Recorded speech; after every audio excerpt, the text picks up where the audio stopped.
421 yards of Canada free offensive output. 68 plays. 268 yards through the air. 153 on the ground. A whopping 37 minutes time of possession. Ladies and gentlemen, the post-Matt Canada era is officially upon us. And I would like to be the person welcoming you to what is already a much more prosperous time in our lives. Yes, I know the naysayers out there are going to say, well, yeah, but they still only scored 16 points. I don't care. You can't knock me off my perch today. I am absolutely ecstatic about the Steelers' first in-season firing of a coach since Hitler was in power. Okay, last week I compared Matt Canada to Osama bin Laden, and I think for a lot of us, we started to wonder, right, the rational people, how bad could he really be, right? Like, some of it has to be on Pickett, some of it has to be on Tomlin, some of it has to be on the offensive line. But ladies and gentlemen, what we saw yesterday was just, it was night and day difference. It was absolutely unbelievable. It's been 24 hours. I still can't get over it. And here, like usual, on Monday to talk through another Steelers win, this time in somewhat pleasant fashion, is my good friend, Mr. Gage Ryan. How you doing, bud? Oh, I'm just great. How's it going, everybody? You know, Yeah, it's been a weird week, man, because like just seeing the offense look like I've already seen people on Twitter being like, "Oh, we only scored 16 points. What difference does it make?" But I mean, to me, if you're just going to be a box score reader, then just read the box score and don't even focus on the games. But to me, if you watch the game with your own two eyes and you didn't see a far-reaching improvement in very short order, then I don't know what to tell you. let me ask you a question, Gage. Okay, it's a series of questions, but Hit me with it. where were you 2 days before Christmas in 2018? 2 days before Christmas in 2018. I think I was still living at no. Me and my girlfriend were living at my girlfriend's parents' house at the time, quite a Okay, while ago. okay, so yeah, you were 5 years younger, a much more naive young man. We hadn't even, the pandemic was far from a thought on any of our brains at this point in time. Um, Effectively, that's half a decade ago. That's a long It was. time. And on that day, Ben Roethlisberger and the Pittsburgh Steelers went into New Orleans to play the Saints, and very nearly lost what ended up being a squeaker in the fourth quarter. But I'm going to run through some stats. In that game, Ben Roethlisberger went 33 for 50 for 380 yards and 3 touchdowns. Antonio Brown, you remember him, I'm sure. Uh, Vaguely. he had 14 receptions for 185 yards and 2 touchdowns. Um, and Juju Smith-Schuster had 11 catches for 115 yards. And Vance McDonald also had a 49-yard reception. The reason I'm reading these numbers to you is because that day, 5 years ago, is the last time that the Pittsburgh Steelers put together more yards on offense than they did yesterday. You That know, it's is great. just unbelievable. It's great, and I mean it shows it's almost as old as Lamar Jackson's MVP. I mean it's Oof. Ouch. no, he and it's crazy because what we had our pretty interesting rookie Chase Claypool who led all rookie receivers in touchdown receptions that year. It was just it was a very odd year. It felt like almost like a fever dream because you had Ben doing what he does. I mean, Jesus Christ. I mean, he wasn't. I hate the people that call Ben washed after like 2014 or some shit. Like he still had plenty of Right, plenty right, of right. juice left at that particular point in time. It just sucks that it tapered off so badly with the checkdowns. Yeah, to be clear, I think you confused 2 years. So 2020, that week 2 game I showed in the weekly show this week, Mm-hmm. that was the last time that they went for 400 yards.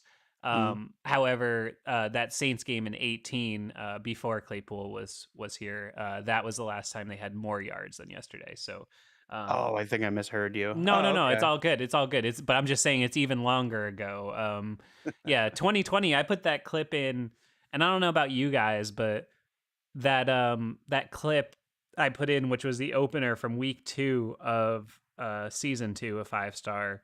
Um, that was the last time we got 400 yards of offense. Claypool caught like a 80-yard touchdown in that. And the thing that struck me about that was the empty seats. Remember them playing in empty stadiums? I never want to see empty stadium. Like football isn't technically a crowd sport, but it kind of feels like one, doesn't it? It's like whenever you would see pro wrestling during the pandemic and there were no crowd, no fans in the seats, and it's just it's not the same thing. It doesn't quite work the same. And of course, Tom Brady gets a Mickey Mouse pandemic ring during that whole thing because he doesn't have to go on the road for any of his fucking playoff games. But it's just another one of those things, man.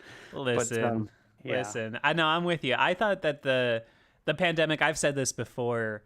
I thought that the playing in front of empty arenas to me was just so depressing, like yes, socially, because like I think there's just something to like getting 50,000 people in one place being excited and happy or miserable or whatever, but all together experiencing something. And yeah, those empty stadiums just really underlined what those times felt like for a lot of folks. I think it's kind of haunting to look back on, honestly.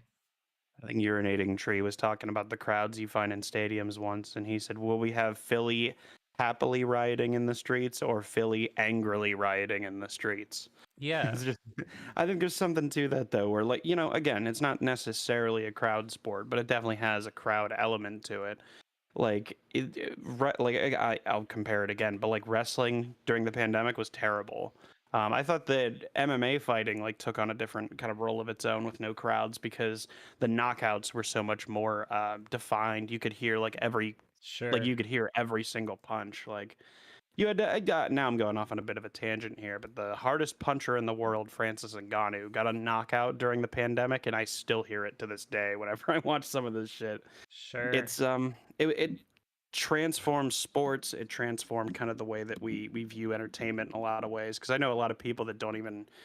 I'm not going to another game. Blah blah blah. Just because, like I get it. I get it. It's just kind of the time that we got put into. But it's been that long since we've had a fucking what is it another 400-yard game, and that's pretty Yeah. crazy. It really did feel though. I'll let you go in a second. But it really did feel like they were trying to push towards that 400-yard mark. It really felt like they were trying to send a message there.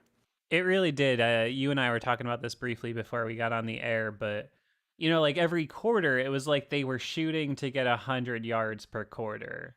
It was just 100, 110. You're looking up halftime 227, whatever it was, and you're saying, "No way they're doing this." But I don't know, man. Like I think sometimes, believing in something and investing in a goal and stuff like that. I think Law you of know, attraction. yeah, exactly, exactly. And I think that, what we saw yesterday, I think was clearly a team. And, reading between the lines a little bit, right, with what we saw over the past week. So I think when I was on just before Thanksgiving with you and Steel Flyers, when we had just an outrageously good radio show, um, I think the one thing that I said, right? Remember, I said I thought that Najee Harris's post game comments were some of the most explosive post game comments I've seen in recent memory, and that includes the Antonio Browns and Martavis Bryants of the world.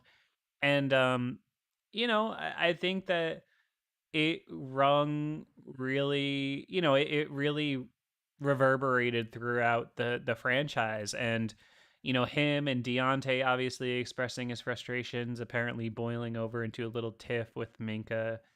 Um, this was a team that honestly, on an individual person to person level, looked more motivated and dedicated this week than they had in previous weeks. And I think that, there's just sometimes like, is the net result, is Mike Sullivan and Eddie Faulkner versus Matt Canada, are they as much better than him as they looked yesterday? No, probably not, to be honest. But you can't discount what we talked about, which is, coach firings in sports, they're not really about what's on the paper. They're really about just the way you're feeling and the way you're working towards a goal. And I Locker think room. exactly. And I think it just became clear that, the big guys on the offense didn't believe in Canada. And I gotta believe that, more than anybody else, even though no one will ever say this, but I think to a man, I think more than anybody else in that locker room, nobody is more excited about Canada being let go than Kenny Pickett. Because to me, he instantly looked back to what we were talking about, which was the confident guy that we hadn't seen all year, that we saw last year, even when the stats weren't there. And I mean, it was just night and day, man. He played with a lot more confidence. That's the big thing. He had this weird like Mason Rudolph thing going on, where for Mason's first couple start, like his very first couple starts, he actually looked okay and he looked confident slinging the ball down the field. And it just, I don't know if it was the hits, I don't know if it was like the bad stretch of games. I don't really know what it was, but you saw that he lost his confidence and never really got it back. But I never really, you can go back on the show and listen to the last couple weeks. I've never been down on Kenny Pickett. I still completely believe in the guy, and it's because he just has it. And you know what's funny is that whenever Mitch Trubisky first came into the league, he did have it as well, where he would suck. Like not like Kenny Pickett sucked, but like Jamarcus Russell level sucked for 3 quarters. And then come the fourth quarter, he just put it together like in that playoff game against I can't remember, but it was the double doink game. Like Mitch Trubisky, like he fucking put that last drive together perfectly. And so as long as Kenny Pickett continues to show that he can just kind of put on the same cape that Ben used to, I think that we're going to be fine for the foreseeable future. Kenny Pickett doesn't have to be the best player on our team. Yeah, and that's exactly right. And that's what we have always here at Five Star Matchup carried the banner of. I think you and I have both, you with your Hasselbeck narrative and me with the Derek Carr narrative of like, I think that there's a path for him to be a hyper efficient game manager. Maybe not Drew Brees caliber, but, physically there's no reason he couldn't do what Drew Brees did for a while. And, I don't think there's any need for him to be Ben Roethlisberger. The 12th or 13th best quarterback in the league can win you a Super Bowl or a couple Super Bowls under the right conditions. And that sounds like Kenny Pickett to me. I absolutely am with you. And yeah, hard to explain in the chat says, I wonder if it's the ribs still, but Kenny needs to get back to willing to take a shot to make a throw, blah, blah, blah, blah, blah. Yeah, I hear that, and I wonder what we saw, if what we saw yesterday maybe was a guy who physically is starting to feel better too. You got to assume that those injuries are getting better, and the ribs, the ribs are a brutal injury. That I was always willing to give him slack for that, but at the same time, if he's gonna play and you're gonna get him hopped up with Toradol shots, then he's got to make the throws. I mean, that's just is what it is. I mean, like they would use to give Ben enough painkillers to fucking kill an elephant. Like, Yes. good for him. Like he used to win playoff games, not being able to move his arm over his head. Just real crazy stuff. I don't want to see Kenny do that because honestly, it was kind of like scary to see Ben do it. We're like, yeah, we might win this game, but at what cost? It was like that a lot, but. Kenny looked better. He looked more confident. I know that we just mentioned the Hasselbeck Derek Carr thing, but like he really that's just what he looks like to me. 3 steps and the ball's out, clutch in the fourth quarter. I mean, if you're telling me that like what was a typical Hasselbeck stat line? It was something like let's say 28 touchdowns and like 10 picks. Sounds like a great about year. what you're. Yeah, you signed up for that. Yep. Yeah, that sounds like what you're about to see from Kenny Pickett. You give him another year or two. That'll probably be where he evens out at. Yeah, And, I just I'm thought excited. that's what we were going to see this year is all. Yeah, we did. And I think that Canada has a big part to play in why we haven't seen that, because it doesn't surprise me that, like, even though Kenny Pickett didn't get a touchdown pass in this past game, he had like two or three like actual real shots that, in another parallel universe, he has three touchdowns in that game. Like, I'm not going to be too upset about that. But Matt Canada, man, I do. Whew, I think you're seeing directly, like right away, the difference with him not being there, and how Kenny's already not like staring down his reads as much nearly. He's not looking to the wrong direction whenever he's going this way. Like, I totally believe that Canada was in his ear, being like, "Okay, when we do this, go here," even though that shouldn't be how a quarterback should progress through that read. And so Like, you think he did was not he take was long. trying to do like the Sean McVay thing, but he's just not that smart. Yes, yes, I Yeah. do. People, and man, you guys will see this in a video coming up that I just finished and uploaded today, where it's about Canada and kind of his offense in college versus the NFL, where you would see just this crazy, like, I think Joe Gibbs is who they said, a lot of people reminded them of, where it was motion, motion, motion, snap, and then motion, motion, motion, snap. And it's, by the time that you finish moving everybody around, you got a pretty clear picture of the defense and what they're going to do. And then he gets to the NFL and he's basically last in the league in motion before the snap. Like, it just, nothing about his Yeah. regime made sense. Yeah, so let's talk about that a little bit, because I did watch your video that you sent me. I think I'll probably post it tomorrow. The it's actually a great video, and you really like touch on some interesting stuff, and some of that footage you pulled from Pitt and other places, I thought was just spectacular. First of all, make sure you hit that like if you're watching this, because I see way more people watching than likes. So do it for us. Help us out. We're your Like favorite the video, YouTube show. fuckers. Come on. Did you see my show that came out today? It was spectacular. Hit the like button. Better yet, go through every video I've uploaded and hit the like button. Come on. Anyway, so yeah, the video. So I want to talk about that. The thing with Matt Canada, right? I mean, okay, so we joked last week. Wouldn't it be so funny? They come out first game without him and score put up 400 yards of offense. Did we and... not say that to a T? Oh Isn't no, that we great? did, and it's not, it's not creative. I'm sure everybody was thinking that, but like for us specifically, with the way I do the show and stuff, I was just like sitting there thinking, my God, this is gonna be so funny if he does that. And it happened immediately. It's not like it happened the second or third game. It literally happened the first game without him. And, by any measure, the Canada tenure has, it's long, the ship has long sailed even before he got fired. He was clearly one of the worst coordinators by any metric, truly, in the modern NFL era. I mean, I can't. I'm not even trying to pile on the guy. Again, I feel bad for a human being who lost their job on Thanksgiving. Of course, he gets paid, six figures to tell grown men how to play a sport. So it's not like he lost his job at, some nonprofit or something.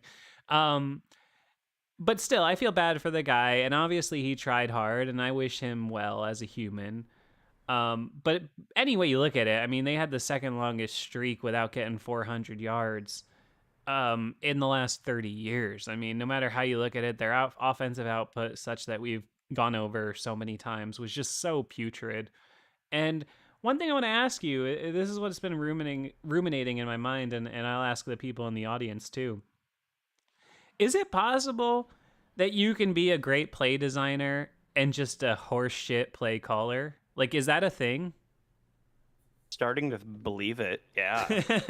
Right? Because it think just about seemed it. like nothing made sense. Like, even yesterday, you could see the little things. I know you're going to talk about play sequencing, so I'll let you go into that. But for me, it's the little things I've been knocking on, right? I've been saying this for the longest time. I noticed it stark contrast in the Jaguars game. The Jaguars get knocked back to a 2nd and 14 on a sack or whatever, and they get half of it back on second down. Whereas the Steelers, it was like, okay, you either run for 1 on 2nd and 15 or you chuck it deep and hope for a prayer. It was never just, let me take the 6 or 7 yards that they give me so that I have a chance on third. And yesterday, I thought you instantly saw that change. Yes.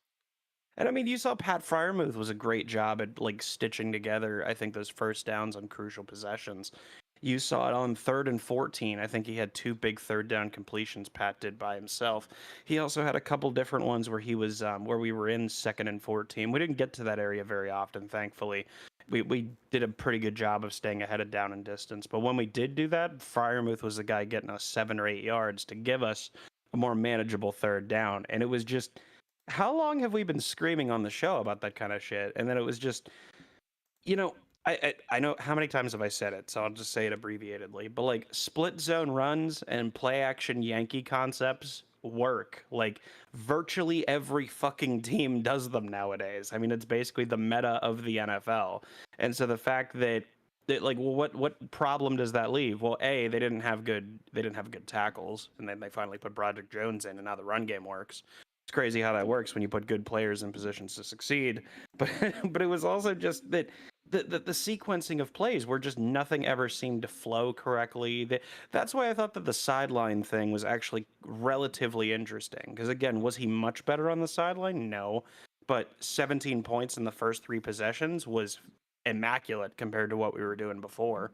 And then when I think that just when he regressed in the Cleveland game, and kind of just went back to making every mistake he tried to not make the previous 2 games, I just think that was it. I think that, like, especially Najee giving the one reporter his best Humphrey Bogart face and just staring at them for like 10 seconds after the question about being predictable. I thought it spoke volumes. And the best part is that they can't even fine him for it because he didn't say anything. Yeah, no, I mean, hey, that's absolutely true. I put it in the lead of the show last week. I just thought, I thought that was somebody a very intelligent, eloquent speaker making a point in a tasteful way. And I think that, Najee clearly just had reached that point where he felt like this was inhibiting his career so far. And, there's guys like Pat Freiermuth who are never in a million years going to say some shit like that. Never. It's just not who they are. But this is damn polite. Yeah, he's a good boy. We love Pat. But here's the reality, okay? The whole season he has 18 catches. Yesterday he had 9. He doubled his season output. And granted, yes, he missed a handful of games, but he doubled his season output in one game yesterday. He went for 11 targets, 9 catches, 120 yards. I believe he led the league in receiving yards this week. Excellent. And he only has 180 yards total. He's got 18 catches for 180 yards, and yesterday he had 9 for 120. That is just, it was getting absolutely absurd how little they were willing to use this guy who we all last year down the stretch were saying, wow, okay, we're really at a point where we're saying it's, George Kittle, Travis Kelce, Mark Andrews and Pat Freiermuth. I mean, like how many people were we really at the end of last year saying there's maybe 3 or 4 guys that are better than this guy? He was dominant the back half of last year and complete just totally just a lack of care towards keeping him a part of the game. I mean, to have 1 catch for 7 yards against the Texans and the Browns each in the last 2 games he played. This is literally like, seriously, the first, these are his games before yesterday. San Francisco, 1 catch, 3 yards, touchdown. Cleveland, 1 catch, 2 yards. Vegas, 3 catches, 41 yards, touchdown. Houston, 3 catches, 7 yards. Cleveland, 1 catch, 7 yards. Yesterday, 9 for 120. I mean, just spectacular turnaround for a guy who is incredibly talented, and I think sometimes we lose sight of that because he has been a little injury prone, but night and day with Canada out the door, no doubt. Yeah, and I mean, I'm excited to see where we go from here. I mean, like, Pat Freiermuth does he have the talent to be a prolific 1,000-yard tight end every year? I mean, absolutely he does, in my opinion. And I mean, you and I talk about the Jason Witten and Heath Miller comparisons to him, where he just takes 3 steps, but he's wide open.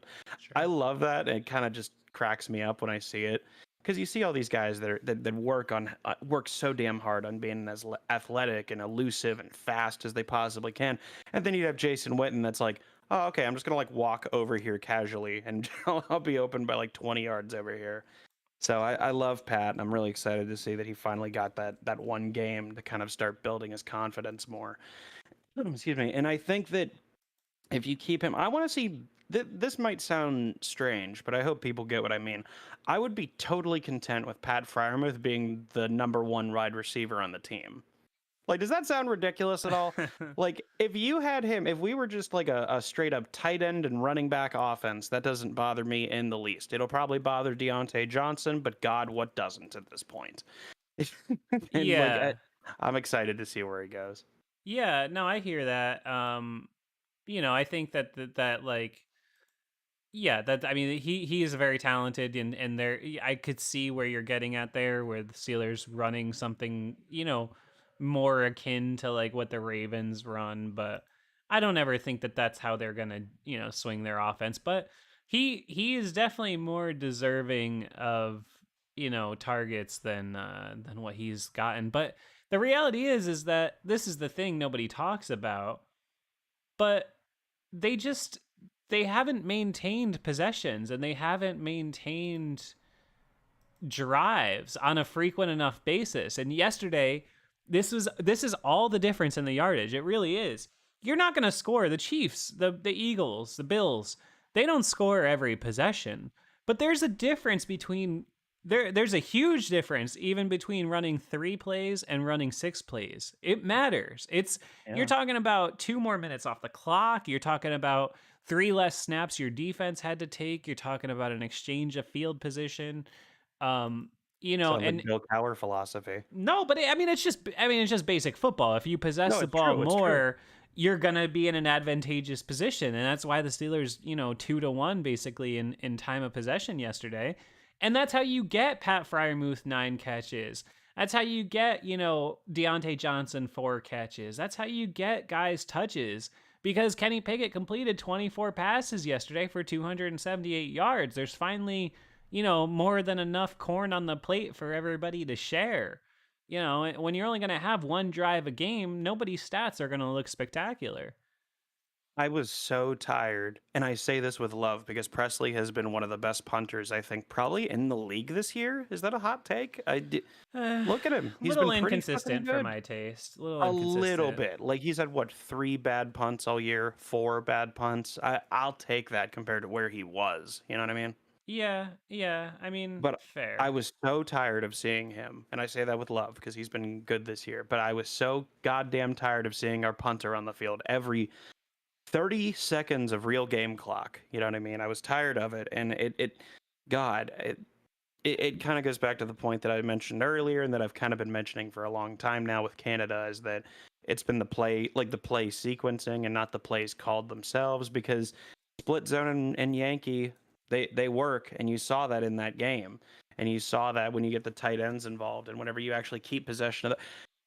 I love what you mentioned earlier about the 2nd and 14 and how it's like, oh, if we're behind on down and distance, well, we're gonna throw a prayer on second and then like run a draw play on third. Like, oh, okay, great. So we might as well have just punted it on 2nd down, is what you're telling me. It's one of those things, and I'm God, you think that these kind of changes would have been noticeable, or that someone would have intervened before, the 3-year mark of this shit. But Yeah. I guess not, man. No, I know. I mean, it's I think it's beginning to look like A lot y- like Christmas. yes, it is. But it's beginning to be obvious that the Steelers made a tremendous mistake in bringing Canada back for another year. I think they were, like a lot of us, fooled by the back half of last year. But I do have to say, for as excited as I was that they finished 7-2 down the stretch last year and made it interesting, I've seen the people. This is how you can tell people don't really watch things. Like when people talk to me about stuff that happened in games and they're like, oh, well, Pickett's best game was against this team or that team or whatever. I've heard so many people because I've done polls with our audience where so many people will straight up tell me, oh, Pickett's best game was against the Raiders just before Christmas last year. You It know was what? not. It wasn't. He had one good drive in that game. He wasn't even as good in that game as he was against the Ravens in the week after that. And he wasn't as good in either of those games bell to bell as he was against the Colts last year, but no one remembers that game at all because it was against the Colts, and who gives a shit? I get it. Um, and I thought yesterday, for me, for my money, I thought he played his best game bell to bell in the NFL yesterday. I know he didn't throw touchdowns. I know that's still his biggest bugaboo. But to me, he threw a touchdown that his head coach should have challenged. He didn't. To me, that was his best game in the NFL yesterday. I thought he was absolutely on point and willing to take chances. And as I've always said, I've never, since he came in, I have not been concerned about completion percentage, stuff like that. Because I don't really care about a guy coming in and completing 72% of their passes. Drew Brees and Ben Roethlisberger were doing that when they had spaghetti for arms. You know, anybody can complete 72% of throws. Yeah, it sucks. I don't care about that. I'd rather you be completing 65% of your passes because they're going 20 and 30 yards past the line of scrimmage. And yesterday, you know, no matter how you look at it, Pickett did that. I think on third downs, where was it? I have the stat here somewhere. Pickett on third down yesterday, 10 of 14 for 165 yards with completions of 29, 39, and 43 yards. And 6 of 7 on third down passes in the second half. That's just spectacular. And that's not nickel and diamond. That's dollar bills. Yeah, I've been a little discouraged, I think, with the check down merchant epidemic, as I'll call it, where just Tom Brady's influence on the game mixed with kind of all the defenses in the game roll into more cover 2 shells or whatnot, where checkdowns are more effective. It's kind of turned a lot of offense just into this sucky, shitty 4 yards at a time offense that's just no fun to watch. And the offense that I saw yesterday was actually fun to watch for the first time. And Randy Fichtner's offense was never fun to watch. So what are we going to say, the first time since the Todd Haley era? Yeah. No, easily. I need a drink, actually. My voice is about to die. I'm sorry. Go for it. That's okay. Always have water on hand when you're doing a radio show. That's what I say. Yeah, I mean, I think, you know, overall it's nothing but positivity in the Berg today. I think that yesterday, you know, to your point, Gage, I think that it was just fun for the first time in a long time. I think, you know, if you told me in the Roethlisberger era that I was going to be this starved for a guy to complete 24 passes for 278 yards, I would have said, wow, that's unfortunate. But that's the reality we've been in now after 2.5 years of the Canadian Army. I will say that if you're going to say that, I would almost have expected worse, though. Does that make sense at all? Because at least Kenny Pickett, he does have that clutch ability, and he does have that ability to be accurate and kind of just do what he needs to do. If we were that bad, where we hadn't done the 400-yard mark, and then we had only done the 300-yard mark like twice or whatever the fuck, I would have assumed we went like 3-14 for the last few years. So it still could, as far as offensive collapses go, it still could have been worse somehow. Yeah, but the Steelers defied every single statistic in history about numbers like that. I mean, it's true. Like, if you look at the other teams that had those streaks of not getting 400 yards of offense, they're all like 40 games under 500. I think the other teams were like the 2005 to 2010 Raiders or something like that. You know, just bad teams, just pointless bad teams. And the Steelers obviously have been, you know, in it this whole time, even back to, you know, 19 and 21. And I don't know, it's crazy to explain and it's crazy to contextualize. It's certainly unprecedented, but at least they finally outgained somebody yesterday. Honestly, I was wearing that like a badge of honor at that point. I think Jesse James caught that ball, was like, I'm embracing it. Fuck it. Like, let's just have everybody outgain and outscore us or whatever the fuck. As long as we win, I don't care. But but like Yeah. we finally did. I remember seeing that stat sheet that got pulled up or whatever after like the third quarter or whatever it was, and it was like 30 minutes to 10 or something or whatever it was, and I was like, holy smokes, like we actually like dominated the score sheet for or the stat sheet for once in our existence. It felt good. Felt good to win the turnover battle, to win the time of possession battle. These are things that we don't do, and Coach T harps on all the time. So, fundamental football, key downs and crucial downs, situational football, such as life, blah blah blah. But it felt good to see it finally translate onto the field for a change. The weighty moments, as he likes to Yes. say. There it is. I was looking for that last one. It just wasn't coming to me. So you got it. Yeah, I mean, I think that I think we got to give Tomlin credit. I mean, however we want to assess credit or blame for the Canada situation, the team ultimately did decide to move on from him mid-season, which is something they haven't done in 80 years. So Crazy? I'll give them credit. It clearly needed to happen. I think it shifted. I think it's obviously you're playing chess, right? If you're the head coach and you're the ownership here. And obviously the play here was okay, maybe we can get the players to kind of get a little bit of a boost and buy in. And,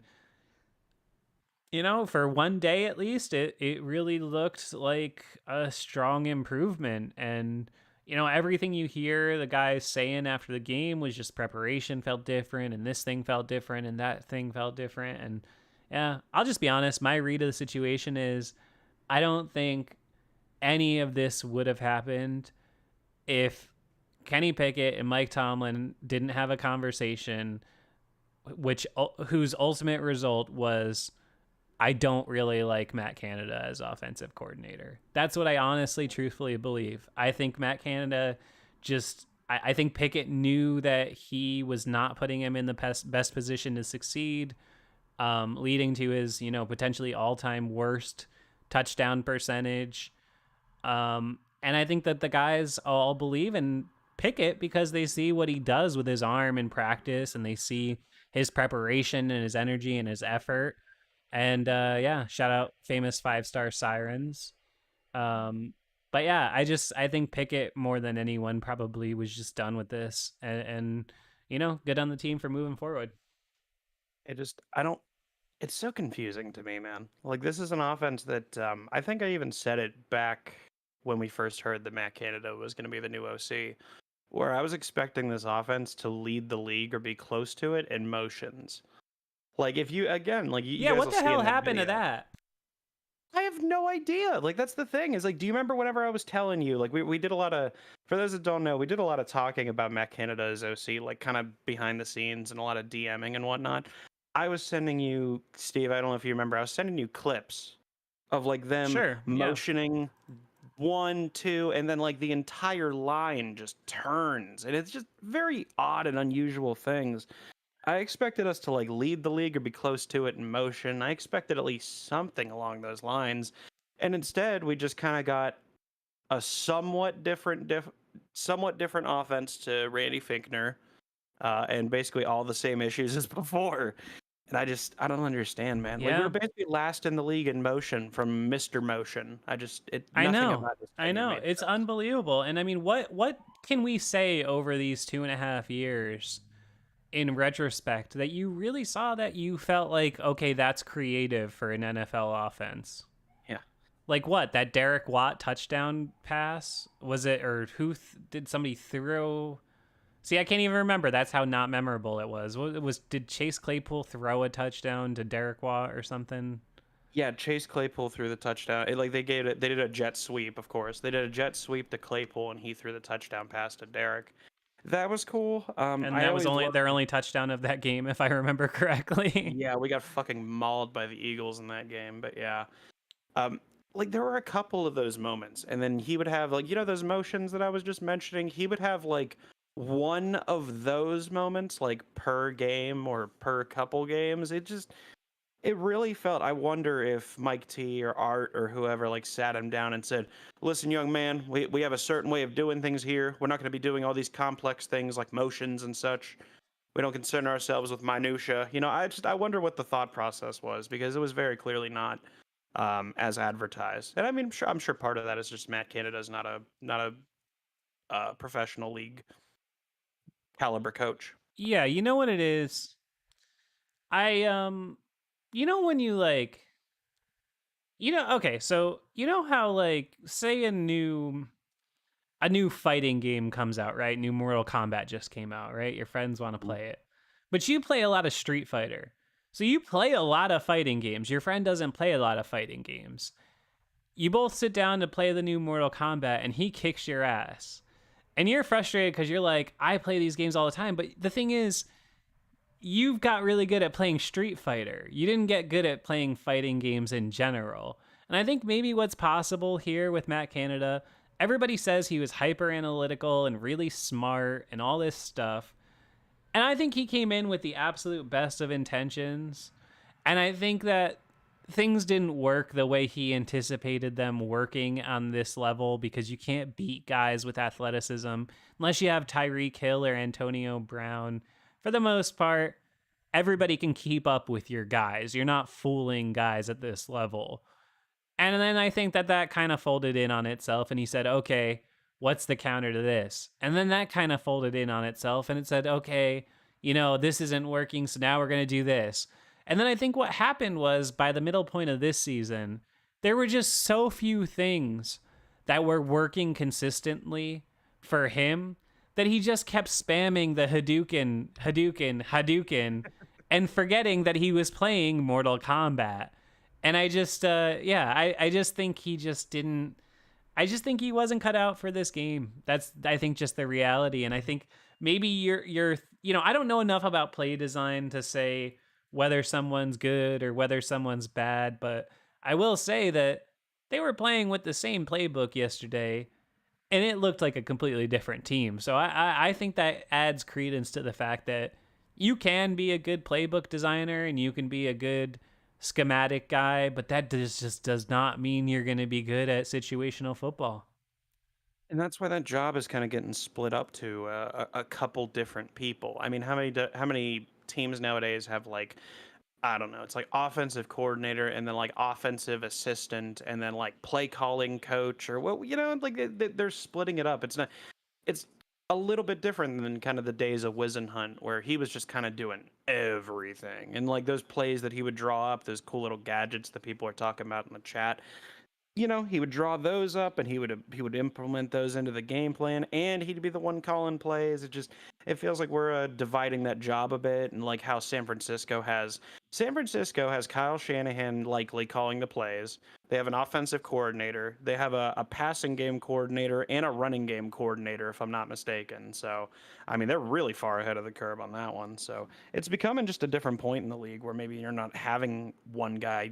Even with the Steelers, and the Steelers are always, dead last to change on things. Even they are currently having two people call the offense effectively. So it's just becoming a different point in the league, I guess, where offense is just kind of too complicated maybe for one guy to call everything. I'm not really sure.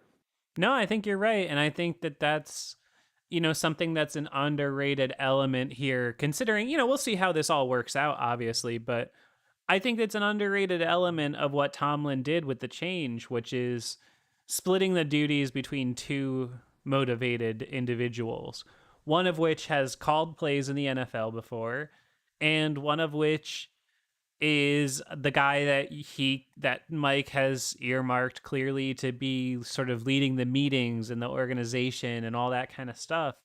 And also, I'll give him credit. If it works out, it's a stroke of genius.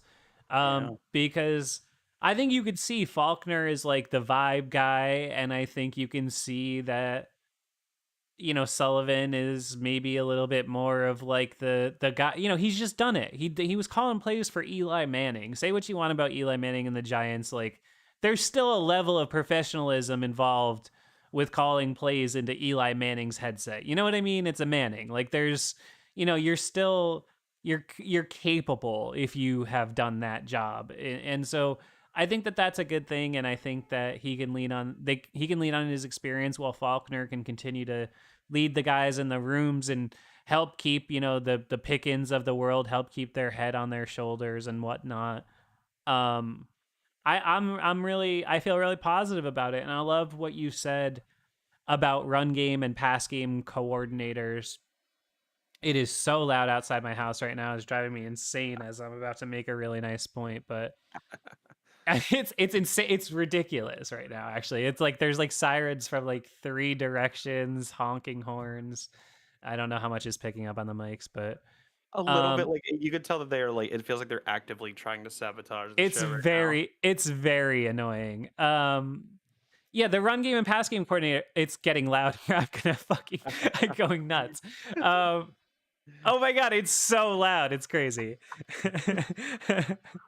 Oh my god. It's somehow still getting louder.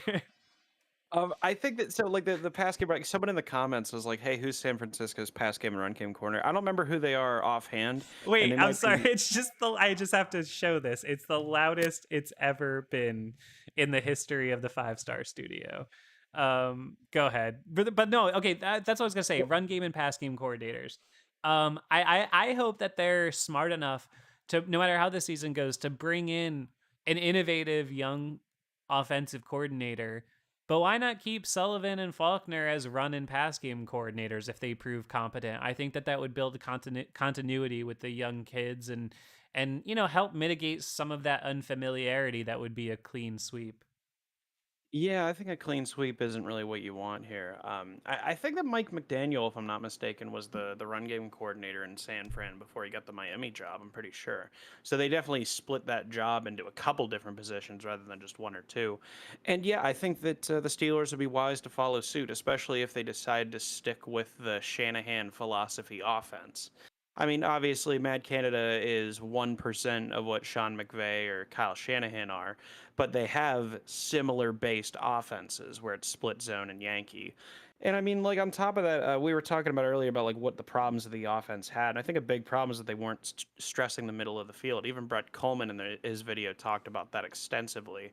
And then what was the first fucking play from scrimmage that you saw for the Steelers offense once Matt Canada was gone was they attack it right down the middle.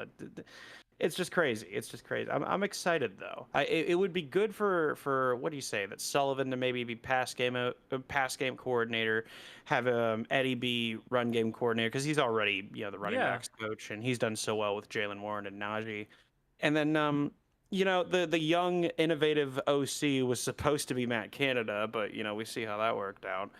Do you go, like, here's just a random question for you. This doesn't really correlate, but do we go back to power like we have for pretty much our entire history, or do we stick with the finesse zone running stuff for the foreseeable future? What do you think? Oh, I mean, I think you stick with that. It's working. They've got it moving now, and I think getting into the future with like a guy like Broderick Jones, I mean he is absolutely jumping off the screen for me, and that's as a right tackle. I mean, I don't know that I could tell you another guy in the entire time I've been watching the Steelers at tackle that completely jumped off the screen for me.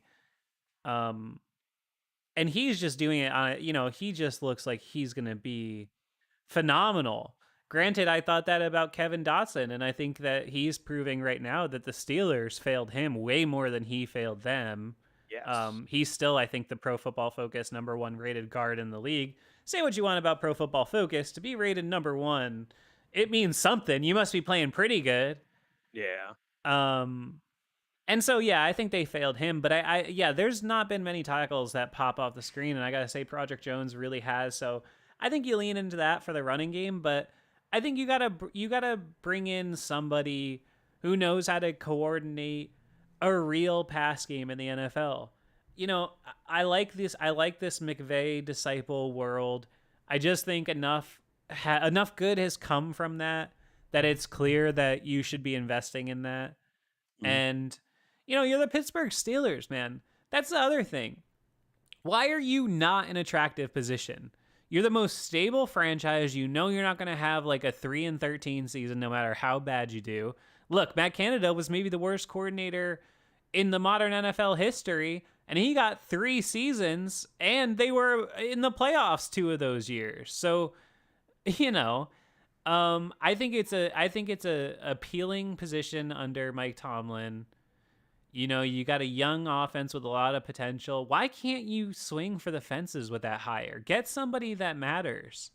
You know, get a real up and coming talented guy, the next, Matt LaFleur or whatever it is, Cliff Kingsbury maybe. I don't know about that. I just think you need to get somebody that's young and different, because every time I see a game with the, I mean, did you see Jordan Love on Thanksgiving? I think Jordan Love stinks. And he was throwing it up and down the field. I don't care. That's why these guys are having successful offenses with Brock Purdy and Jordan Love and Jimmy Garoppolo and whoever the hell else Jared Goff. Did these guys suddenly become Peyton Manning? No, they didn't. They're still who they are. It's just that they have offenses that stress the defense so much that they're throwing to guys who are wide fucking open. And the Steelers, Kenny Pickett hasn't been throwing to anybody who was wide fucking open for basically his entire career here. I think they schemed one open play yesterday, which was that one that he threw, the crosser to Diontae that was low, but he caught. They just don't scheme guys open, and that's not what their offense does. I think it was Dan Orlovsky said that the Steelers offense just calls plays. It's not a system.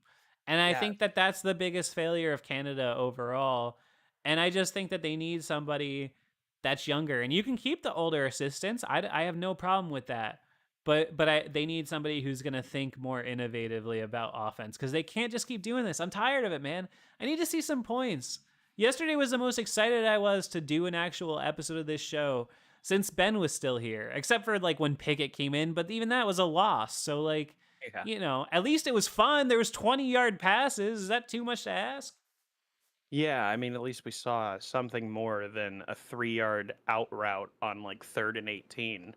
I was so sick to death of seeing 3rd and 15, 3rd and 12, 3rd and 18. I'm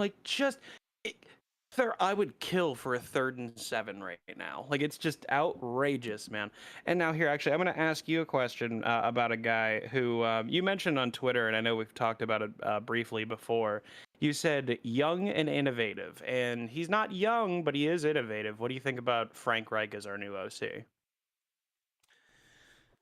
Yeah, I mean, I hear a lot of mixed reviews. Yeah. Yeah, I don't know. I think he might have been a product of a moment in time, and I think that time might have passed. That's what I think. I think he was, one of those people. I think would you put him near the top of the list of the RPO thing in the NFL, right? Yeah, him and Doug. Yeah. Right. And I think that he just it was that moment's. That was to 2016-17 as the Wildcat was to 07-08. I just think it was a thing.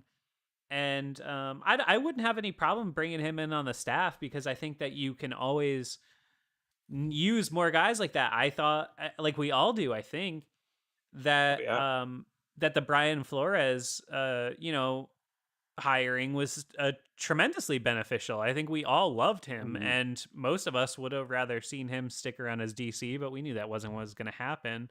But still a positive hiring, and I think in general the Steelers would be wise to spend more on their coaching staff in general. They don't have enough coaches, and they don't have enough guys who have had success. The reality is Mike Tomlin's the only dude on that coaching staff who's won a Super Bowl with the Steelers, unless I'm mistaken.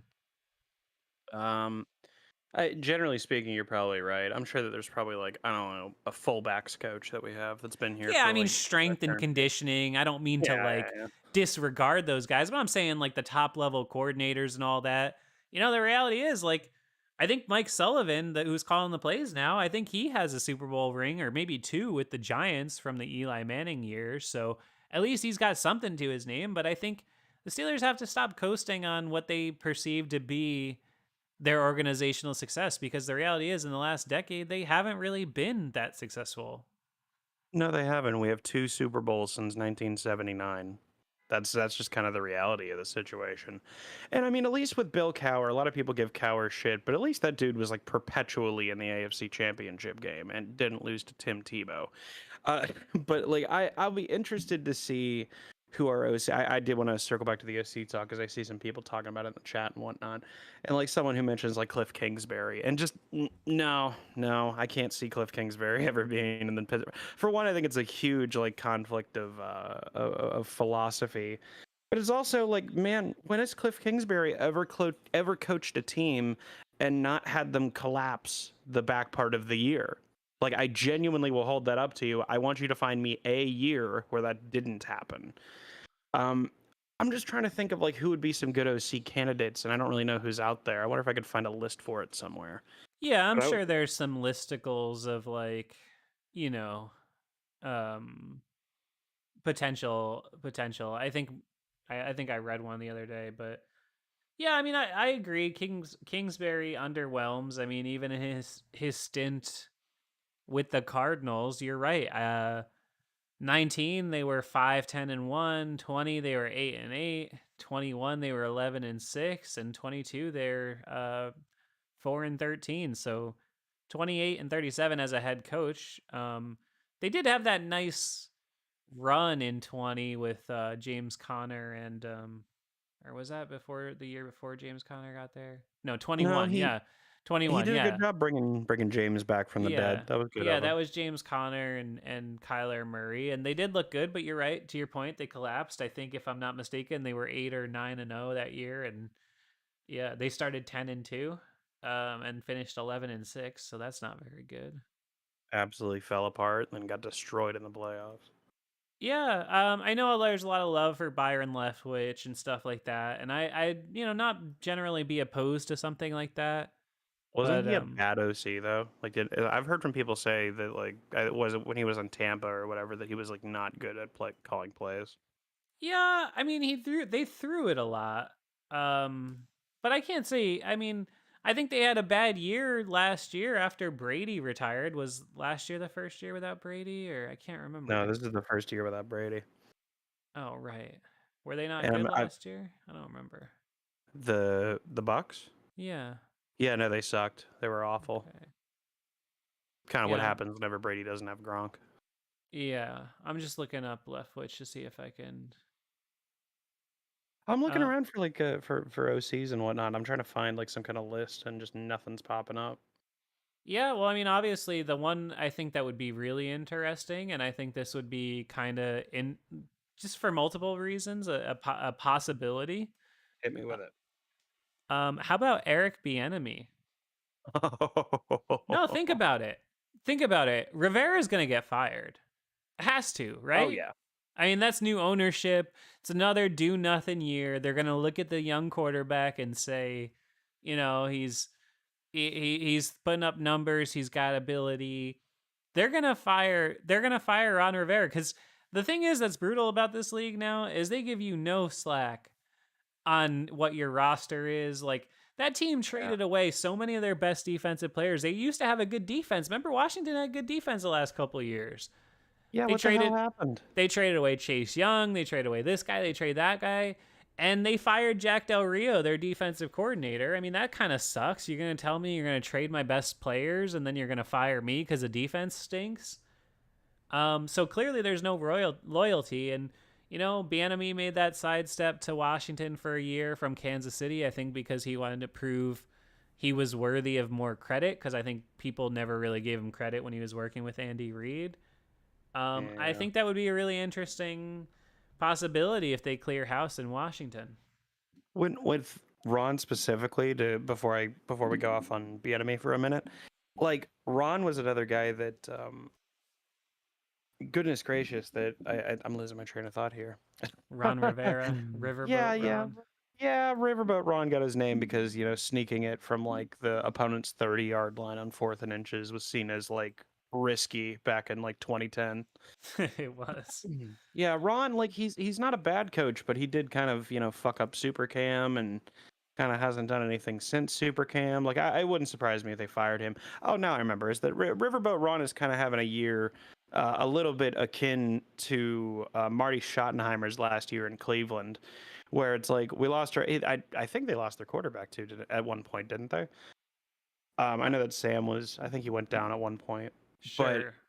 Marty lost his quarterback, lost some of his star players, and still went like 8-8 and made the playoffs. But according to Art Modell, the offense just wasn't good enough, and they fired him anyway. So it's like, dude, what the hell do you want? Like, I don't know.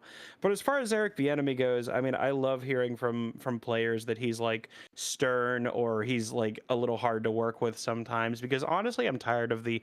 I feel like I sound like a football boomer right now, but I'm very tired of the coddling and players first approach because I just don't think that that's not what we need at this point. I think that we need a head coach that's a real like asshole, that's a real boot in the ass, like deal with it, and if you don't like it, get the hell out of here. Kind of an approach. I think that works better for us. And I think Eric Bieniemy would be the perfect yin to Mike Tomlin's yang. I think it would actually kind of work perfectly. They would be the equivalent of like that buddy cop action movie where one of the cops is really funny and he's the comic relief and the other guy's just a stern, angry, whatever the whole time. Yes. That would be fun to see. I would actually love to see that. And I mean, he was people won't give him credit because he was on Andy Reid's staff, but Andy Reid was calling Eric Bieniemy's plays for a while. That's true. So to say that he has no business like being in an offense or he was all Andy Reid and Patrick Mahomes, that's not fair. I wouldn't mind seeing Eric Bieniemy at all. Actually, that'd be great. Yeah, just something I've been thinking about. Another thing I want to give the Steelers a shout out for, by the way, that I noticed this week, I'm guessing they're the only team in the league, I would imagine, because sadly there's only 3 or 4 black head coaches in the NFL. But I believe, if I'm not mistaken, the Steelers are probably the only team in the league right now that has a head coach, offensive coordinator, and defensive coordinator, all minority positions. And I think that that's just spectacular in a Awesome. league where we see way too many of the same people getting jobs after they get fired. And I just think that that's really cool. And that Bieniemy, to me, just popped into my head because I was thinking about that this week. And I don't know, again, I just think the Steelers, sometimes they have this tendency to almost like take this back seat and like free agent matters and all that stuff because, generally they're not in the market. They're not looking for the next Mike Tomlin very often. They only, went shopping for head coaches twice in the last 35 years.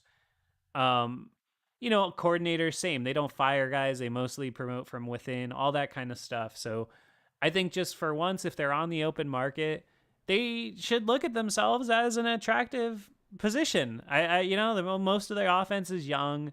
They have a lot of potential.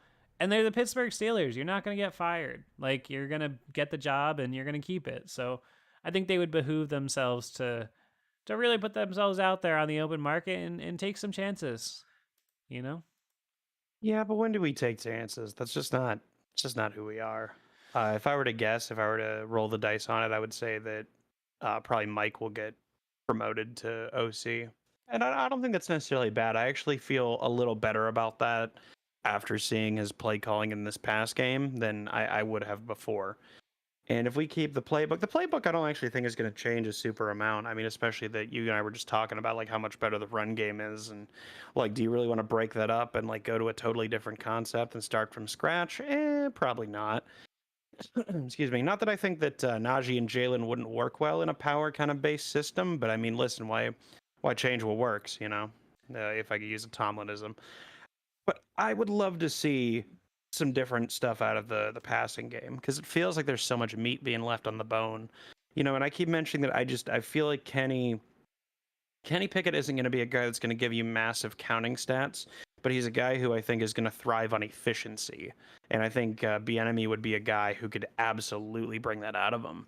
I think there's a lot of guys that could bring that out of him, and I think Bieniemy's definitely one. I mean, if Bieniemy wants Kenny to just chuck it deep, I think that he can do that. I think that something Kenny doesn't get credit for is his versatility. I mean, is he a I think he's a good deep ball thrower. He's a good intermediate thrower, and he's a good short thrower. And I mean, there's guys that, they're good quarterbacks, but while they're good deep, they suck short, or while they're good short, they're not good deep. Like, there's always that. And I think that there's not a lot of quarterbacks in the league, really, that you could put someone like Eric Bieniemy in there, or you could bring in someone like, I don't know, I'm trying to think of someone off the top of my head. I don't know, he wouldn't come here, but like Mike McDaniel, who is kind of on the opposite side of the Sure. spectrum, if you will. And I think that Kenny would work pretty well in both. So Yeah. there really does feel like there's no wrong answers here. I think Pickett is actually a good deep ball thrower. I think he has consistently thrown the deep ball well, and a few of those he's really dropped in the bucket. I mean, you got to say there's been a handful of those throws down the sidelines to Pickens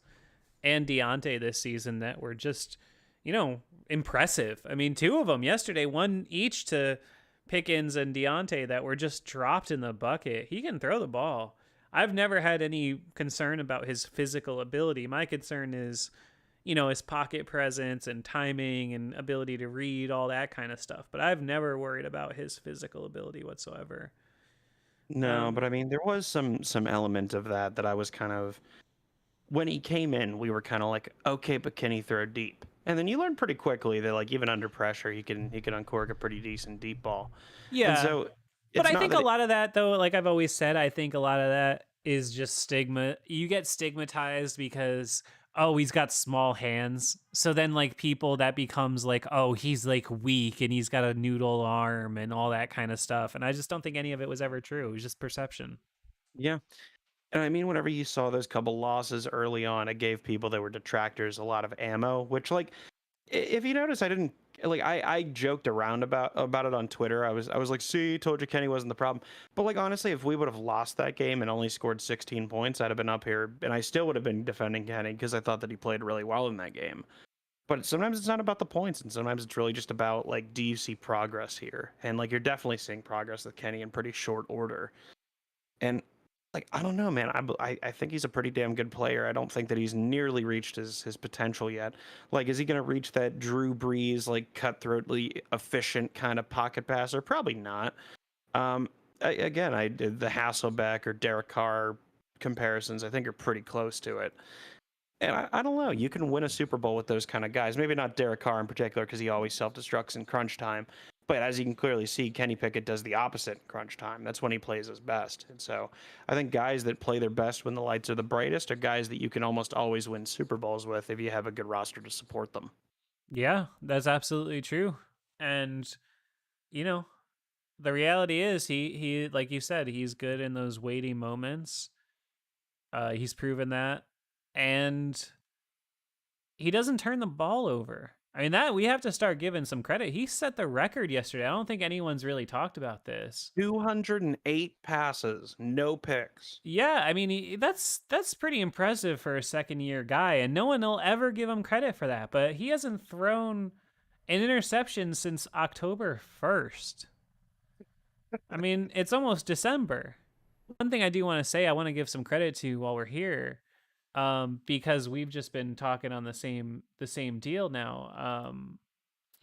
The defense was also excellent again yesterday, and I know you could say they're playing against bad defenses or bad quarterbacks and bad offenses and all that stuff, but I think yesterday the Steelers moved up into like 5th or 6th in the league in points per game given up.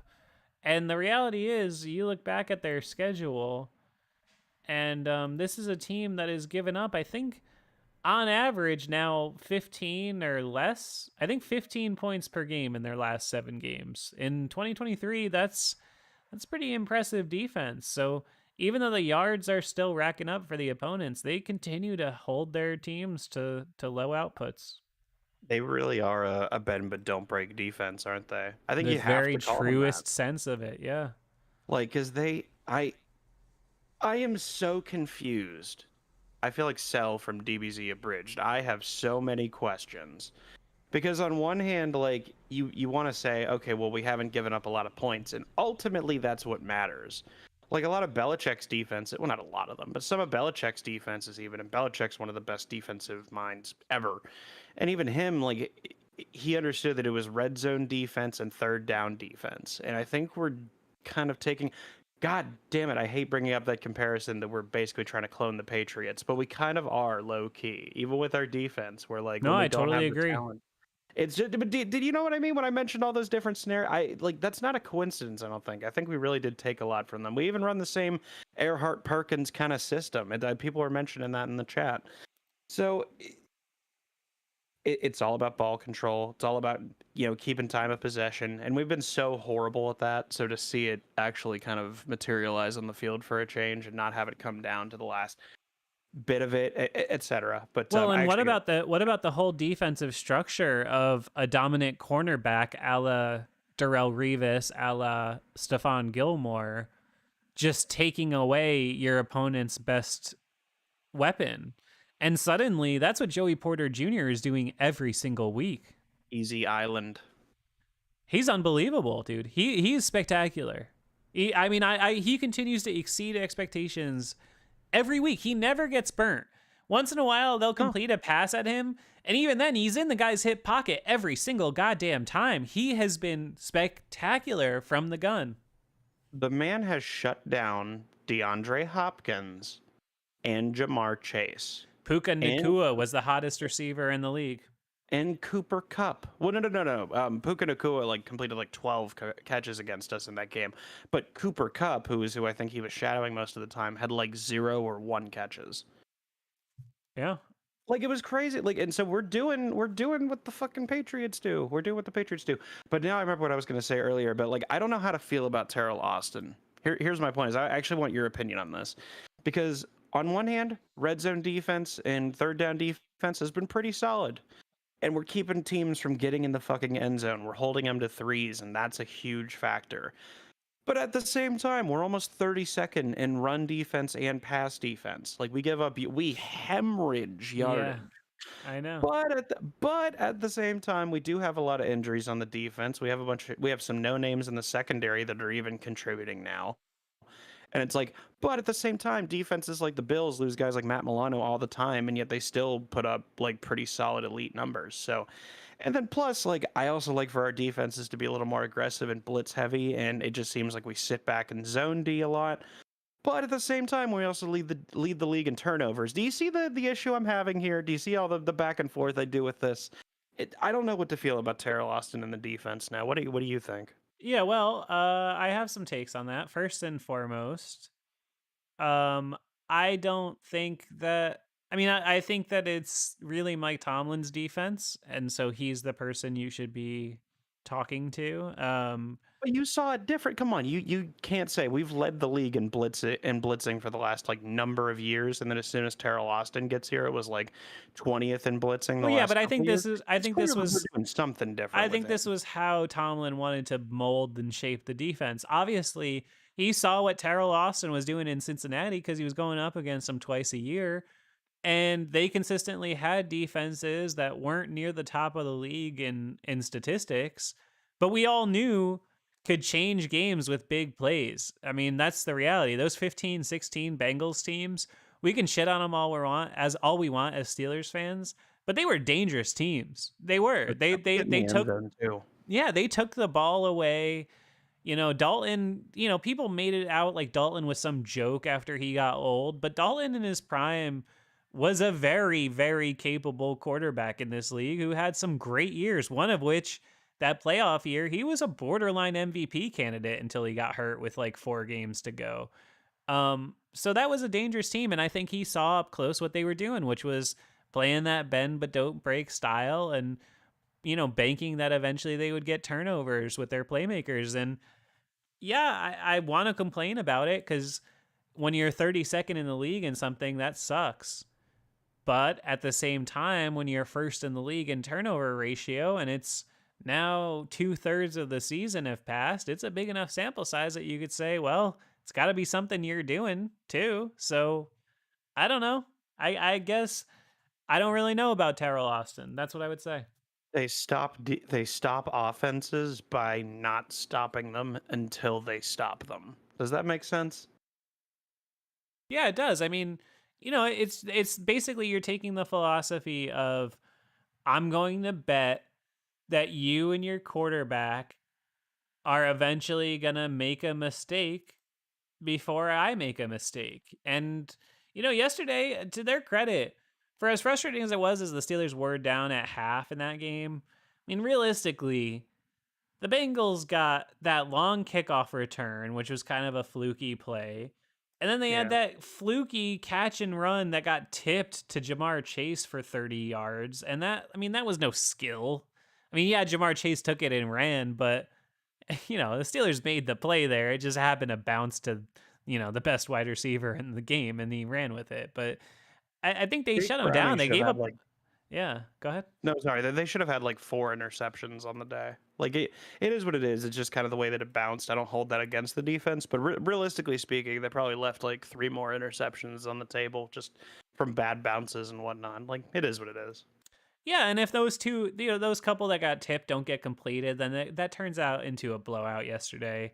The Yeah. reality is, it wasn't even really a one-score game because it was only one score in that they kicked a field goal down 9 and then bet on an onside kick. I mean, they were probably going to lose. Even if they didn't take it to 2 minutes, they were going to get the ball with like 20 seconds and need a touchdown. You know what I I think it mean? actually would have been like 4 seconds, so they just would have had time for a Hail Mary, and that would have been it. I got to take credit for that, by the way. I said this in the show, but in the Discord server, I was all over that in real time before the broadcast was even talking about it. And I was so glad that Danny Smith made the team aware of it because I Yes. was like, you have to get that and you have to keep the play alive for 4 seconds. Like it's a live ball. And that eliminates the free timeout because otherwise they were going to run one play. Then they would have only ran 2 plays after the 2-minute warning, which again, yeah, they were probably screwed, but you don't want to send your defense back out there if you can just take knees. Situational football. It's fucking unbelievable, isn't it? It's almost like playing the clock and being aware of the clock will help you win football games. It's amazing. Who was that made that play? Danny Smith. Oh no, I'm sorry. Who made the play was George Pickens. Exactly. Our fans. You know who would have fell on that and not moved? Deontay Johnson.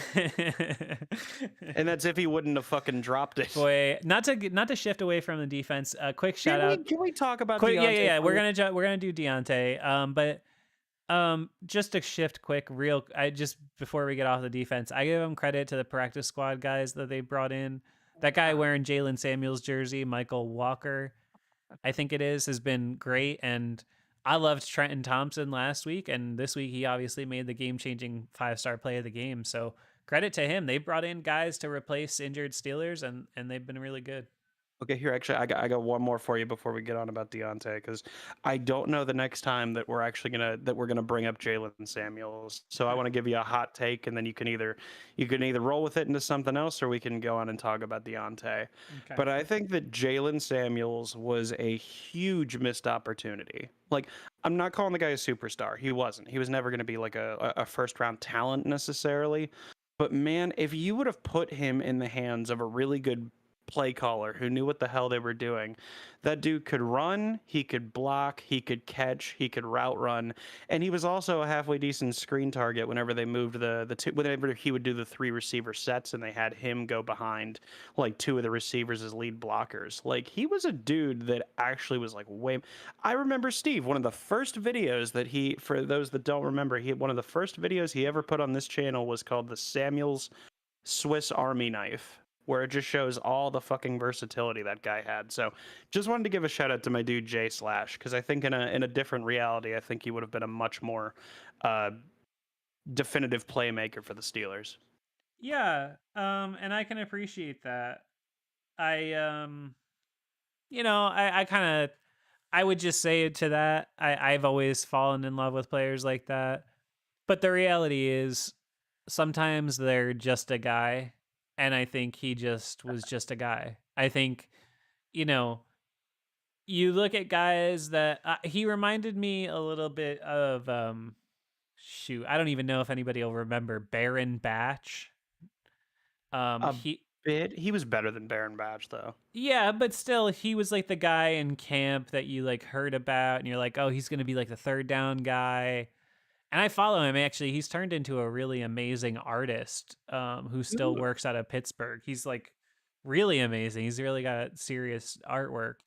Um, but yeah, just guys where you can do all that stuff, but you're just not that NFL caliber athlete. And that's the reality of guys like Deontay Johnson. Deontay Johnson could drop the next 10 balls that get thrown to him, and he's still an NFL wide receiver because he just has the physical ability to be an NFL wide receiver. It's just like if you're 6'6" and you can dribble a basketball, you got like a 75% chance you could be in the NBA just because there's so few people that can actually do that. And I think Jaylen Samuels, that's my Jaylen Samuels monologue. He was just a guy, but I liked him. I think if we missed anything with him, he was still plenty young when he moved on. He would have gotten a job somewhere else, and he could have been a Zach Moss type or something like that. But I don't think he ever even played anywhere else. I don't think so either. I think that was just kind of the end. I think for he him. was on I think he was on the Texans maybe for a little bit last year, but I don't know if he ever even like played or took snaps. And that's a good point. Is that I kind of sometimes I would think if there was meat left on the bone with the whole Tim Tebow thing, because he did lose to Belichick in the playoffs, and I mean, listen, if you lose to Belichick in the playoffs, it is what it is. But then like he went to the Jets, and like his career fell apart because the Jets are fucking terrible, and Rex Ryan and blah blah blah. But like I always wondered, I was like, what if he have been an NFL guy? But then he made his way to Foxborough, and they still couldn't do anything with him. And it's like, oh, okay, so he was probably done. So maybe the same thing with Jaylen. Who knows? Yeah, interesting career. He had a few touches in 18 as a rookie. He had that one really good game against the Patriots, which we'll always like have. 13 catches or something.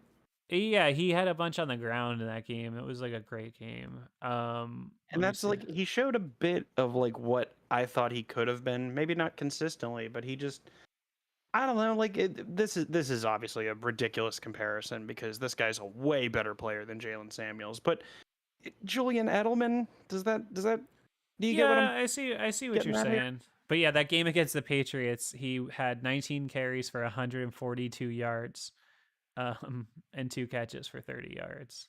Oh, okay, yeah. I thought it was he must have had a different day that I'm thinking of. No, he was spectacular in that game. They kept running that like counter play with him, and it just kept killing him. Yeah, it's one of those things where they actually just they weren't able to adjust to it in time. And that's what the Patriots are always kind of that's what their backbone is, right? Is just adjusting in real time. Speaking of adjusting in real time, I'm going to need you, if you're listening to this show, to consider adjusting your browser leave this open a new tab, adjust your browser to Patreon, patreon.com/5SMU. And sign up to donate $4 or $7 a month to your favorite YouTube show. I know you love 5-Star Matchup. I love 5-Star Matchup. Of course I do. I made it. We don't make any money off of YouTube. It's fine. Whatever. But if you want to support us, go over to patreon.com/5SMU, or at least hit that like button, share this, make sure you're subscribed, whatever. But adjusting in real time. I think it'd be really weird if you didn't like 5-Star Matchup. You're like, obviously I like 5-Star Matchup because I created it. And be like, I wonder if you were just like, no, I hate this show and I hate everything about it. As an artist, I've created many things I hate, but usually I stop doing them when that's the case. Yeah, that's fair. Speaking of adjusting in real time, one person who did not adjust in real time to a loose ball yesterday was Deontay Johnson. Now, this is clearly becoming a huge national issue. I mean, I'm hearing there were segments on ESPN today about this, like Michael Irvin and Shannon Sharp and all those people that just talk on TV, on cable every day. I don't watch that stuff, but I know that they were talking about this. What do you make of it, Gage? You cut out a little bit. What was the question? Oh, just like, what do you make of the Deontay Johnson thing? Like they're killing him for the effort on this loose fumble. It looked pretty obvious that he just wasn't paying attention, and it's just not a good look. but what do you think about it? I Okay, so I try to kind of abide my life a little bit like Dominic Cruz. Don't get too high, don't get too low. Like even on the best days, it's gonna rain again. And even on the rainiest days, it'll be sunny again soon.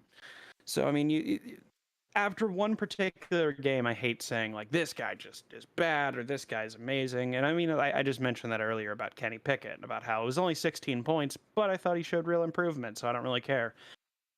Deontay Johnson, I think I'm finally like I'm out. I'm out on Diontae.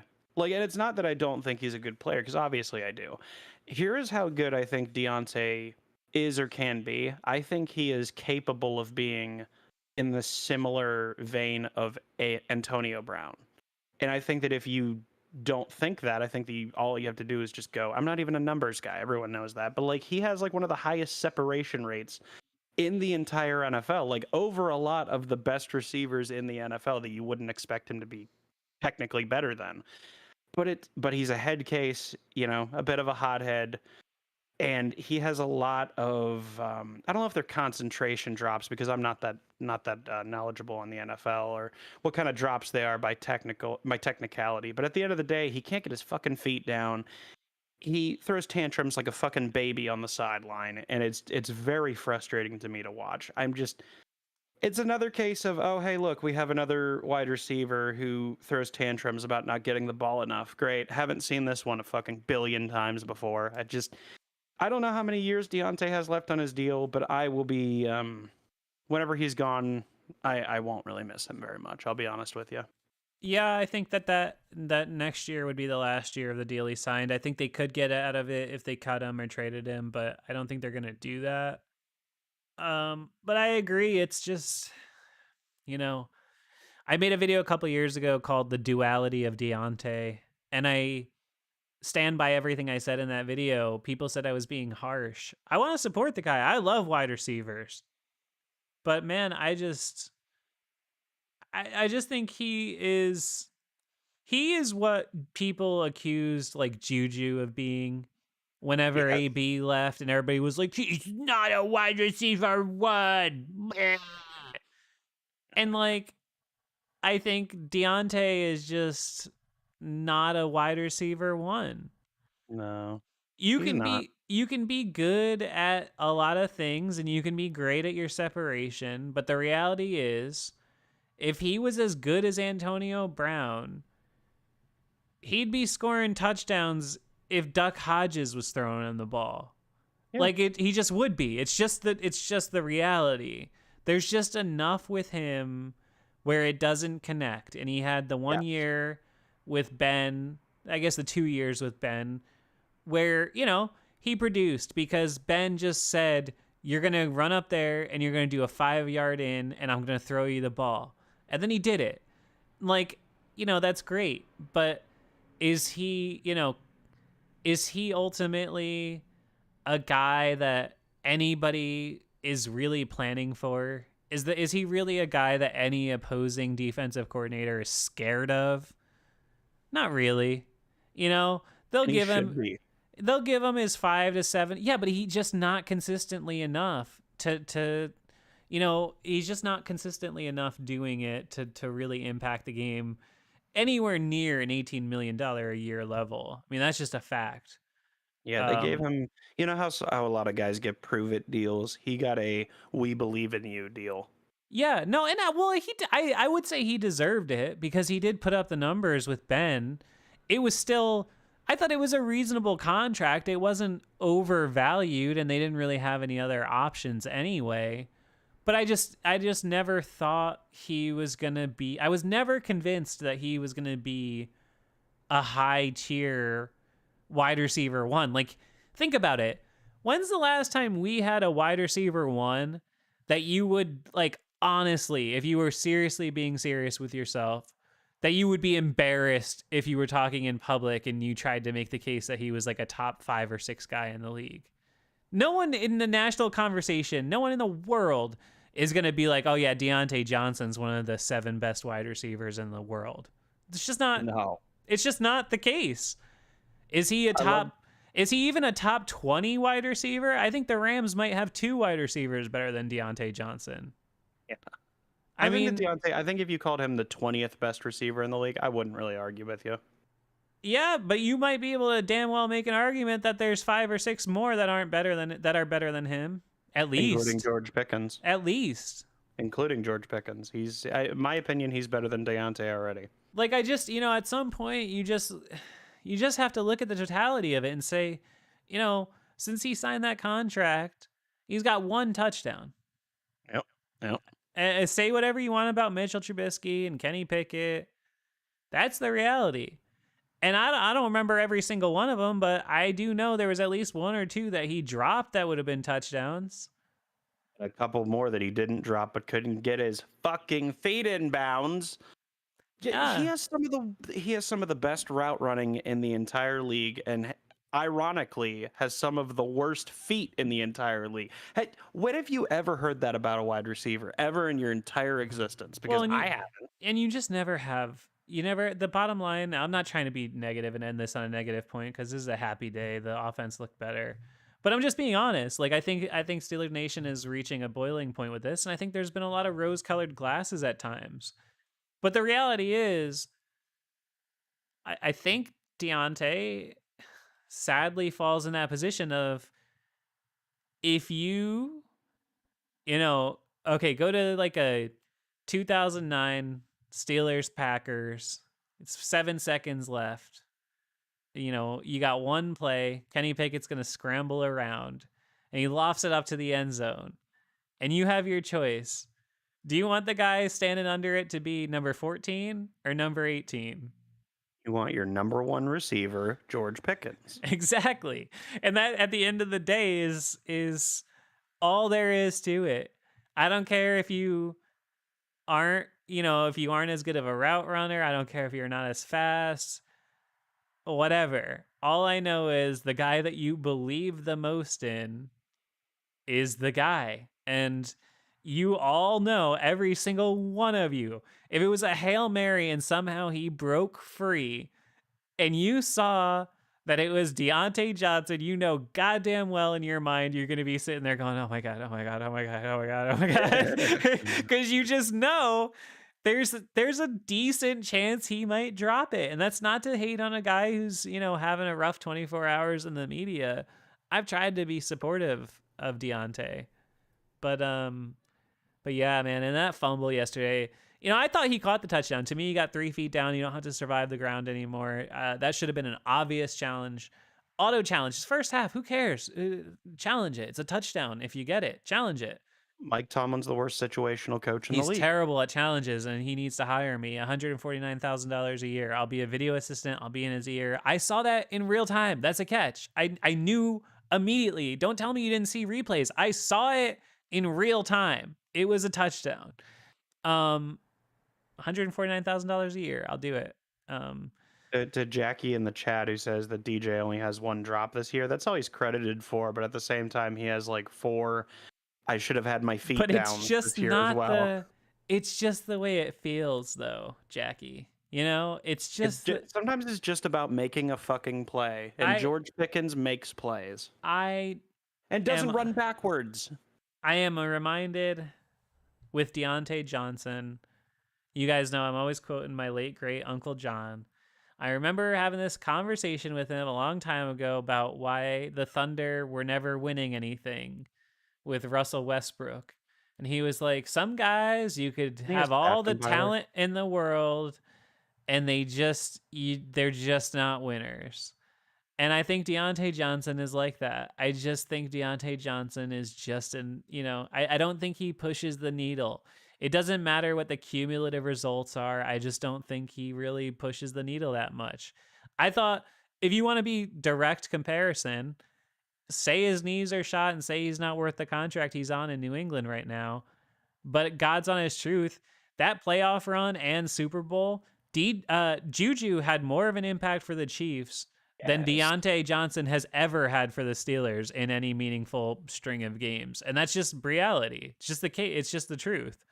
I will die on the hill that Juju is the reincarnation of Hines Ward. And he's a guy who, just like Hines Ward, would just kind of come alive in the playoffs in big moments. That's what he does. And I almost feel like Diontae is anti that.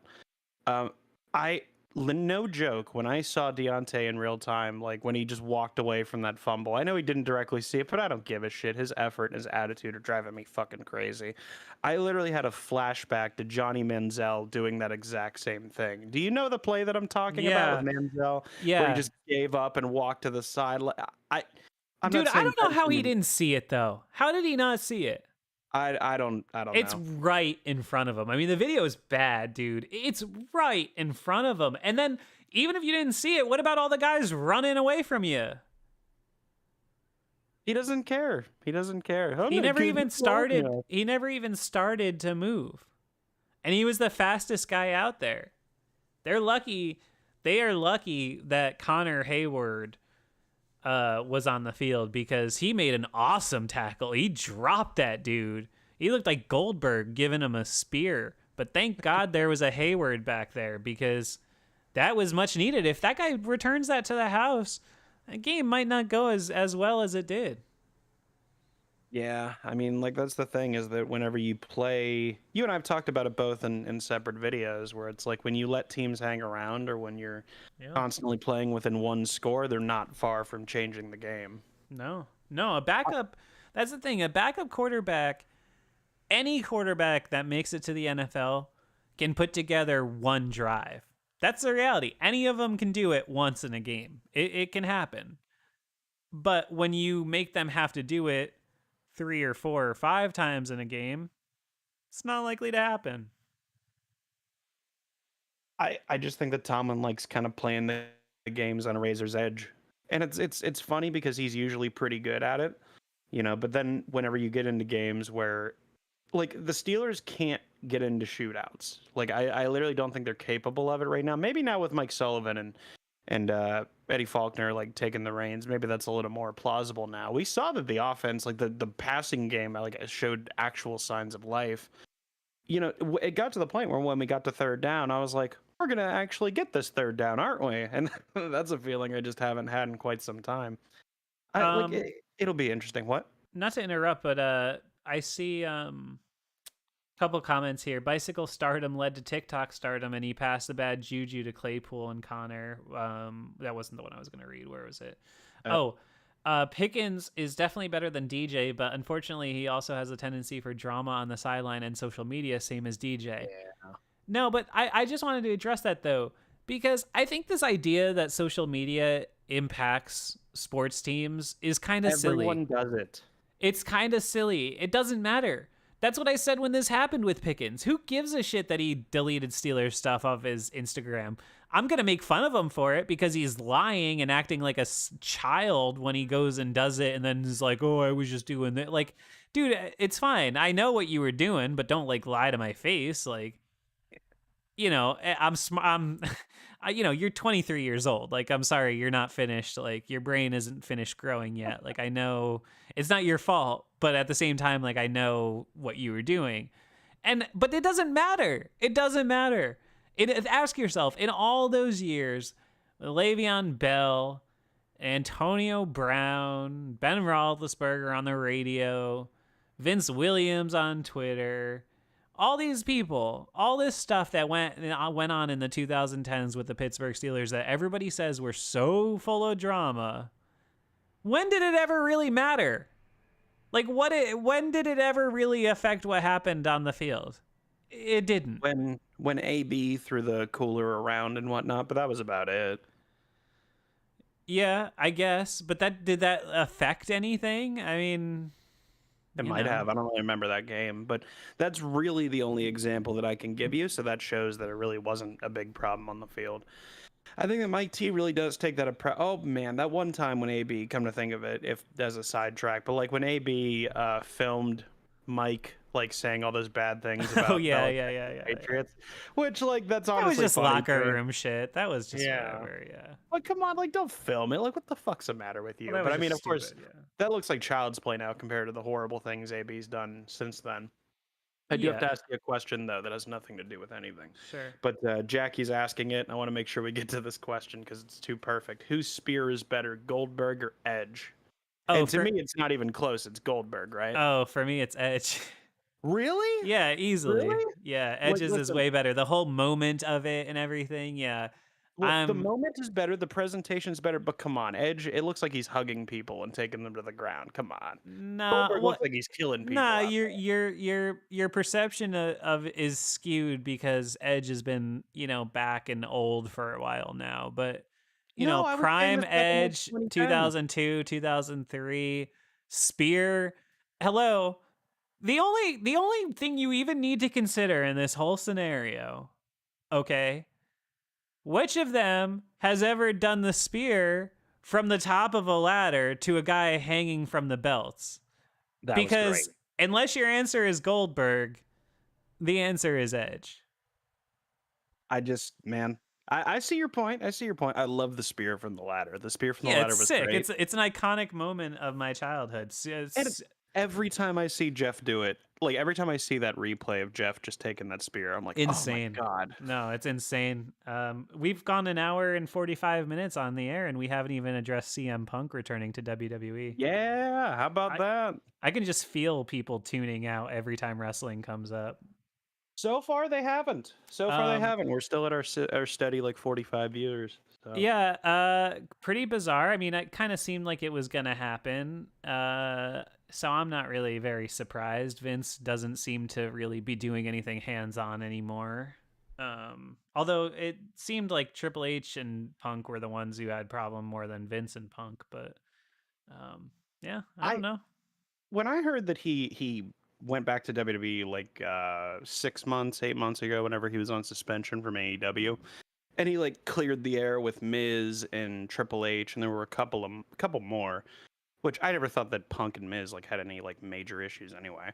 But I was really, for one, I thought it was a great classic like CM Punk moment where he just gives the finger to everybody who says that he can't play ball. Like when the Bucks and everybody else were like putting that out in the media, he's like, okay, I'm gonna go fly and like just show up to Raw one day.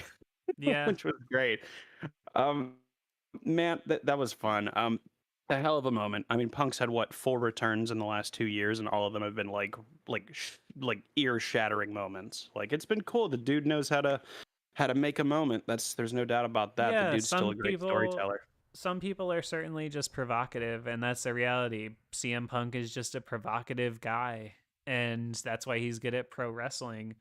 I think I think this is an interesting thing to see how it works out for him, because I do think the AEW run is ultimately kind of a bad look for him.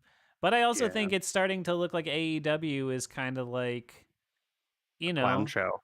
Yeah, but I gotta be honest. I don't know. That's not my impression of it from people I know in the industry. So I don't know. I think they're just happy. I don't know. I can't really comment. I think the truth is somewhere in the middle. Like, okay, listen, I have to mention that if I believe this is the person. So I don't really watch wrestling anymore. I gave up after 2018, and I still haven't gone back because WWE just like poisoned me so bad against wrestling. But I was hearing about Jack Perry and like all the dumb shit that he was doing behind the scenes. Yeah, and like the one thing that he looked like he wanted to do real glass for one of those spots. Yeah, that was like a whole big thing that caused a fight. Yeah, it caused a giant fight backstage, and then he like still went out and did real glass, and then yells into the camera like it's real glass, cry me a river. Like, what kind of fucking baby does that like live on a broadcast? Like, if you did that shit in WWE, for one, the segment wouldn't have even finished, and they probably would have gotten the shit beaten out of them live on air. Like, it's really, really dumb stuff. So, I mean, like, there's part of me that's like, Punk, can't you just fucking play ball for once in your life? But then there's also part of me that's like, yeah, it really does look like it was inmates running the asylum. Like, when Cody Rhodes gets sick of your shit and he's like the most patient person in the industry, like, it's probably safe to say that there's big problems there. Yeah, I don't know. I hear that, but then I also think with a guy like CM Punk, when you're the voice of the voiceless, and you're this person who's like, I'm going outside the normal means of like, punk rock ethos of like, I'm just like, I'm the best, and it doesn't matter if it's by your standards and all that. Then when you get older and you get pissed off that young people are doing the same shit to you and trying to work you, then get over yourself a little bit. That's all I'm saying. No, I hear that. Okay, we gotta move from wrestling, because damn, I know that everybody out there is saying Shut up. Talk about the Steelers. I did have one last point though. You brought up Antonio Brown before, remember? Unfortunately.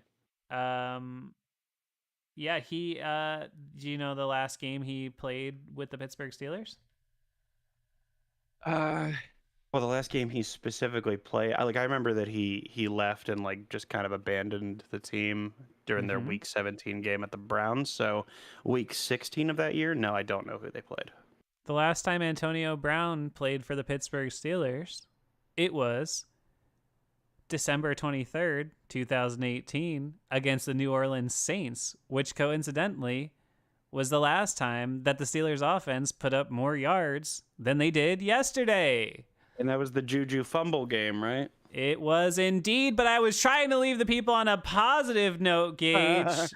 Hey, listen, Matt Canada no longer works at the Pittsburgh Steelers.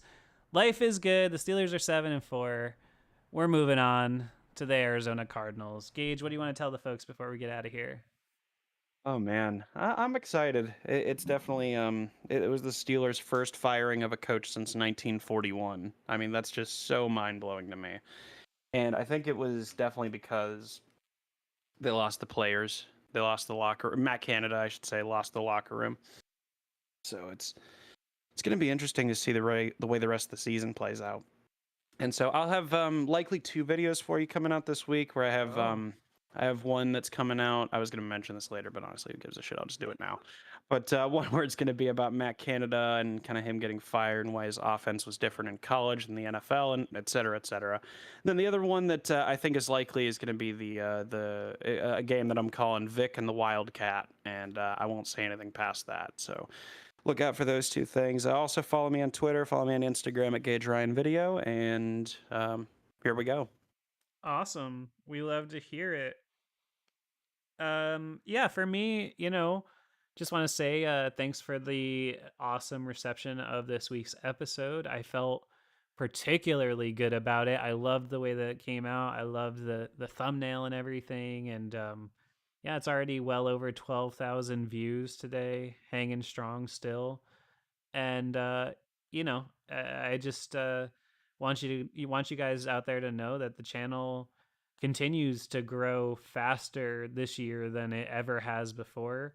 In the last 90 days, we've done 1.7 million views. I mean, that's pretty crazy considering in like all of 2022 we did like 1.4 million views. So, and we still have what, 6 weeks of football left at least, maybe more if we get to the playoffs.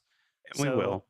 yeah, so I'm just really happy. Make sure you're subscribed. Make sure you share this with everybody. We're still a really small grassroots operation. So, like, you got friends that like the Steelers, tell them about 5 Star Matchup. Even as we start to get over close to 17,000 subscribers now, still pretty small in the grand scheme of things. Help us out. And if you really want to support us, go to patreon.com/5SMU. But otherwise, I hope you guys have a lovely evening, and I will catch you down the road on the next edition of 5 Star Radio. Adios. Peace.